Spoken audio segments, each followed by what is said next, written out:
الامتحان فاضل عليه ايام واحنا لسه مش عارفين نعمل ايه. طب احنا مش مذاكرين حاجة، فاضل يوم ويومين، هل نقدر فعلا ان احنا ننجز اي حاجة؟ على الاقل ان احنا مثلا ننجح، نجيب تقدير كويس. هل ممكن ان احنا نعمل كل ده في يومين؟ طب انا مذاكر بس في حاجات كده كتير واقعه مني، ووقت الامتحانات مش هقدر ان انا الم كم كبير، او مش عارف ان انا الم الكم ده ازاي. انا مذاكر بس مش عارف الفتره بتاعه الامتحانات اعمل ايه. عايزين حد يقول لنا نعمل عاملين ايه. الفيديو بتاعنا بتاع النهارده هيكون لكل طلاب اولى ثانوي. الفيديو بتاع النهارده اي نعم اتاخر شويه، بس طول ما الامتحان مش بكره يبقى احنا لسه عندنا وقت. تمام. لو عندكم اي سؤال اسالوه لي في الكومنتات، ويلا نبدا الفيديو بتاعنا. وعايزه زي ما اقول الفيديو بتاعنا هيكون مقسم لجزئين. الجزء الاول الناس اللي مش مذاكره اي حاجه خالص، والناس اللي مذاكره بس عايزه تعرف برضو ازاي ان هي تلم الدنيا في الوقت ده وما تخسرش اي حاجه، واللي هو تكون لما بس بذكاء. فالفيديو هيكون مقسوم لجزئين. هنبدأ الأول بالناس اللي مش مذاكرة أي حاجة تقدر إنها تستغل إزاي الفترة دي بإنها تلم حاجات كتير وفي نفس الوقت تجيب تقدير بإذن الله كويس وتعدي أولى ثانوي بتقديرات كويسة. فيلا نبدأ الفيديو بتاعنا. ما تنسوش لو عجبكم الفيديو طبعا نعمل لايك للفيديو، اشتراك في القناة بالزر الأحمر، وشير لكل أصحابكم. يلا نبدأ. خلصت المواد اللي مش مضافه. دلوقتي هتبتدوا بقى في امتحانات المواد اللي هي العربي، الكيمياء، الفيزياء، الحاجات دي. فاحنا خلاص بقى هنبدا نركز بقى في المواد دي، ونشوف ان احنا ازاي في فتره الامتحانات ممكن ان احنا لو مش مذاكرين او كده ان احنا ازاي نستفاد بالفتره دي كويس، ونقدر ان احنا نجيب من خلالها تقدير كويس. طب نذاكر ازاي؟ طب نعمل ايه؟ طبعا مثلا محافظه القاهره امتحانها هيكون يوم 6، فاللي هو الفيديو هينزل لكم يوم 5 تقريبا الصبح. فاللي هو هيكون عندكم يومين قبل العربي. طبعا اليومين دول طبعا هيكونوا الاول ماده. لو انتوا عندكم العربي فهو هيكون اول ماده العربي. لو في محافظه ثانيه هتبدا مثلا بعد يوم 6 او كده وعندها لسه ايام، ممكن قبل ما نذاكر اول ماده في الجدول نبدا ان احنا نشوف اصعب ماده مثلا عندنا احنا مش مذاكرين فيها حاجه، الماده دي احنا ضايعين فيها، ونبدا بيها قبل ما نذاكر اول ماده في الجدول. بس بالنسبه عشان احنا بقى المعظم يعتبر من القاهره، فعشان كده هنتكلم على القاهره، وانتوا بقى ايه طبقوا الدنيا دي على حسب الجدول بتاعكم. جدول القاهره بيبتدي تقريبا من يوم 6 ويخلصوا يوم حاجه و20. كل يوم ماده، وانا شايفه ان دي حاجه كويسه بصراحه مش وحشه. اي نعم يعني جدول الامتحانات مطول، بس هيكون عندي كل يوم ماده، والماده بتكون قبلها مثلا يوم ونص. وفي مواد هيكون عندها قبلك مثلا خميس وجمعه، وهتمتحن مثلا السبت فهيكون قبلها يومين. فدي انا بالنسبه لي حاجه كويسه بالنسبه للناس اللي مش لما الدنيا، فعندها فرصه كويسه انها تبدا تلم الدنيا في اليومين دول او في الايام دي عموما. كمل زي ما قلنا اللي هيبدا اول يوم العربي. لو انا عندي يومين قبل العربي هعمل فيهم ايه؟ ازاي ان انا اقدر الم الماده دي كويس؟ اول حاجه في الايام بتاعه المراجعه دي انا عاوزه حاجه تكون سريعه وتلم لي الدنيا على طول. فعاوزه حاجه اللي هو ايه شامله متكامله. فموضوع ان انا امسك الكتاب بنفسي وافضل بقى ان انا تايه في الكتاب كله على بعضه، هحس ان الموضوع بالنسبه لي كبير، واللي هو ايه ده؟ طب انا هعمله ازاي؟ بالنسبه لشخص اول مره يعتبر ايه ان هو في الترم هيمسك الماده كلها على بعض، فالحوار هيكون صعب. طب انا عايزه حاجه تكون اللي هو الطريق الاسهل وفي نفس الوقت الاسرع وفي نفس الوقت اللي يديني نتيجه كويسه. الكلام ده هعمله ازاي؟ الكلام ده ممكن ان انا اعمله من خلال طريقتين. اول طريقه المراجعات بتاعه المدرسين اللي هي اسمها مراجعات شامله، اللي هو اسمها مكثفه مثلا، اللي هو يكون عامل مثلا الماده كلها في مراجعتين ويلم لك الدنيا كلها. او المراجعات اللي على اليوتيوب اللي هي بتكون مثلا بالخمس او 6 ساعات، بس بتكون مراجعه كبيره شامله كل حاجه، كل الفروع بتاعه العربي. وانا بالنسبه لي الحاجتين دول كويسين جدا. بس لو انت شخص هتقعد فعلا في المراجعه هتركز، هتقدر ان انت مثلا تاخد المراجعه مثلا بتاعه اليوتيوب دي كل شويه ساعتين ساعتين ساعتين وتكتب الخلاصه وتكون كده دماغك حلوه. لو انت شايف نفسك ان انت تقدر تلم من الكتاب ومتعود على الدنيا وهتبقى فاهم كل حاجه، مفيش اي مشاكل ومش لازم ان انت تروح مراجعه. بس انا بالنسبه لي زي ما قلت لكم الحلين دول كويسين جدا. لو كتبت بس على اليوتيوب ان انت عاوز مراجعه عربي الترم الثاني منهج اولى ثانوي، هتلاقي مراجعات كتير جدا في مستر رضا الفروق تقريبا. ناس كتير بتتفرج عليه وتقول ان هو كويس قوي، ممكن ان انتوا تشوفوه. فانا مش هحكمكم فيديو معين. انتم مثلا اكتبوا مراجعه عربي سنه اولى ثانوي الترم الثاني، وشوفوا ان انتوا بقى وقتها هتلاقوا مين يعني كويس في الحاجه، او ان انتوا ترتاحوا له في المراجعه. في ناس بتكون مقسمه المراجعه جزئين، في ناس بتكون عاملاها جزء واحد بس فيديو. طب مرتاح مثلا للمدرس ده، اختار الفيديو ده وهاته وابدا ان انت تتفرج عليه. المهم الخلاصه اتفرج على اي مراجعه انت ترتاح لها، او زي ما قلت هنروح مراجعه للمستر مثلا احنا متابعين معاه من اول الترم. ايا كان بقى الطريقه اللي انت ترتاح لها ابدا ان انت نفذها. دي اول طريقه. تاني حاجه الموضوع مش هيقف عند كده، لا، اهم حاجه نقطه الحل. يعني ما ينفعش ادخل الامتحان وانا مش حلل اي حاجه او ما راجعتش الحل. يعني نظام الحل في الماده دي بيكون عامل ازاي، ما شفتش مثلا امتحان قبل كده، الامتحانات شامله على المنهج كله بتبقى شكلها عامل ازاي. فلازم ان انا اشوف امتحان كامل كده بيكون بحله، وابدا ان انا اجرب بنفسي ان انا احل. هتقولي لي مستحيل ان انا حد يكون ما ذاكرش خالص وان هو يلم الماده في يوم او يومين. بصوا، لو كان الكلام ده في النظام القديم اقول لكم فعلا ممكن يكون مستحيل، لكن في النظام الجديد بقى عندكم مثلا النحو، البلاغه، حاجات كتير ما بقتش حفظ، اللي هو انت بقيت بس مجرد ان انت تبقى عارف الفكره، تبقى عارف الاساس بتاع الدرس ده ايه وتطبق عليه اكتر. فلو الحاجات حاجات كتير حفظ، اقول لك فعلا صعب ان انا ماده زي العربي كبيره جدا ان انا احفظها في الوقت ده او ان هي تثبت في دماغي. لكن انت الاسئله هتكون معظمها فهم وهتكون جايه يعني في صوره انت فهمت ولا لا. ففعلا ممكن ان احنا نعمل كده. كل اللي انا قلته هو بس ان احنا هنشوف المراجعه للماده دي، سواء حضرنا مراجعه بره سواء حضرنا مراجعه على اليوتيوب.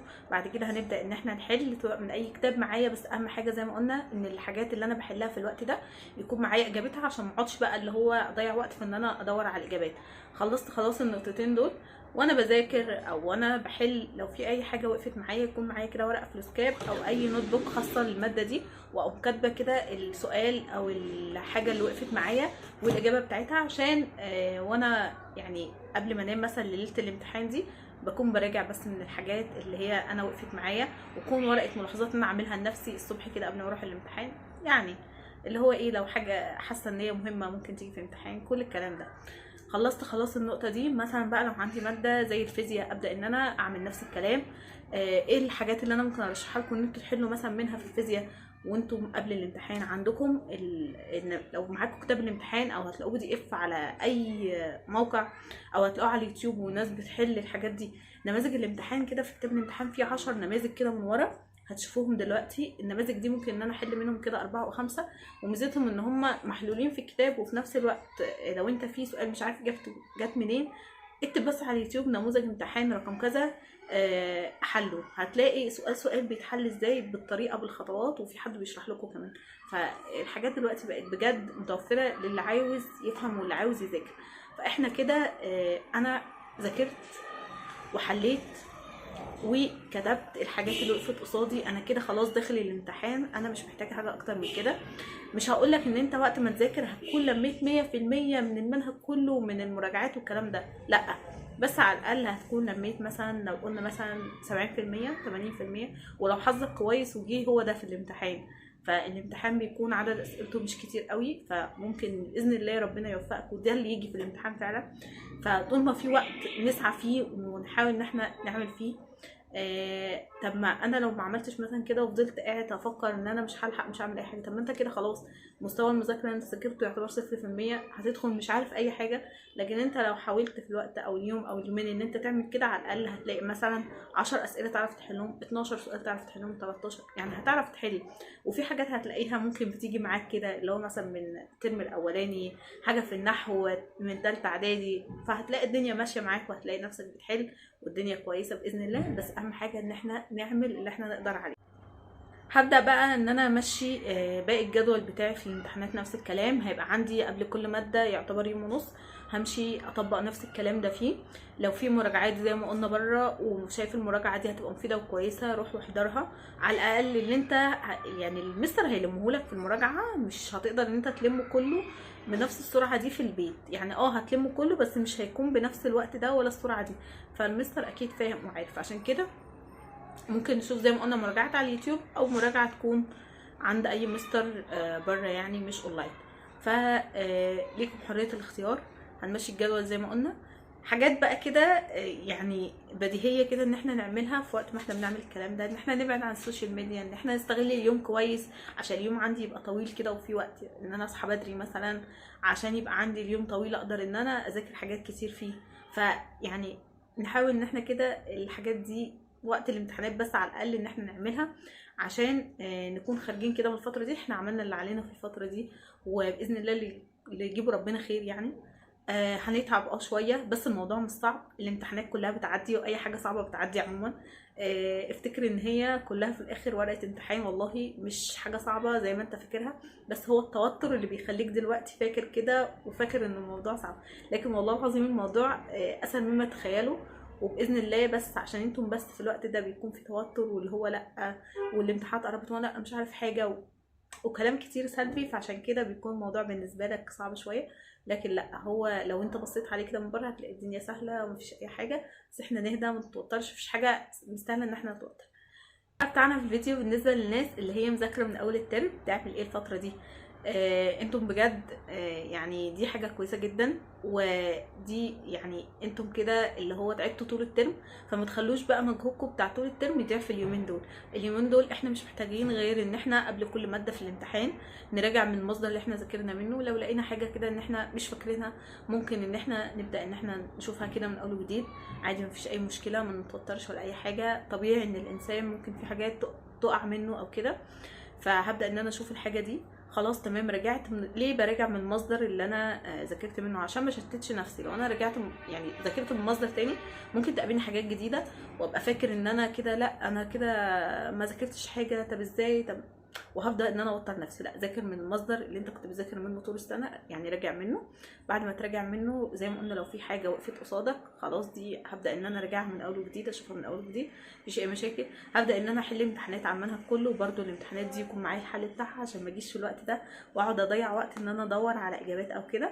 بعد ما خلاص رجعت وحليت امتحانات، لو حاجه وقفت قصادي زي ما قلنا بنعمل كده زي نوتس للماده دي في ورقه. ماده مثلا الكيمياء، عندي مثلا الحته دي اكتبها ان انا كانت واقفه معايا، السؤال ده انا بتلخبط فيه هكتبه باجابته، بحيث ان انا كده قبل الامتحان على طول هي دي الورقه اللي انا براجع منها. زي ما قلت لكم انتوا مش محتاجين اكتر من كده، خلاص يعني كده انتوا عملتوا كل اللي عليكم، وباذن الله الامتحان بتاعتكم تيجوا سهله. زي ما قلت لكم بالنسبه لكم ممكن يشوف الفيديو بديهي وان انا ممكن هعمل الحاجات دي، بس كتير مننا في الوقت ده من كتر ما بيكون متوتر مثلا ما بيكونش عارف يمشي ازاي، مع انه هو لو في الطبيعي وحد تاني هو اللي مكانه هينصحه وهيقول له نفس الكلام. عشان كده انا جايه زي اختكم الكبيره بنصحكم وبقول لكم نفس الكلام ده. فربنا معاكم وربنا يوفقكم يا رب، تكون امتحانات سهله خالص وتطلعوا كلكم مبسوطين من الامتحانات. وزي ما قلنا هي فترة الامتحانات فترة بتكون ضغط وكده، بس هتعدي زي امتحانات عدت عليكم. لو عايزين اي فيديو اكتبوا لي ان انتوا عايزين فيديو عن ايه، وباذن الله قبل امتحان العربي بتاع اولى ثانوي هيكون في فيديو حلو قوي هينزل لكم. بس مش عارفه هينزل امتى بالظبط عشان ما اوعدكوش ولا ان انا نزلته في ميعاد غير التاني. ولو عايزين اي سؤال اكتبوا لي السؤال ده في الكومنتات، وباذن الله هرد على الكومنتات اول ما الفيديو ينزل.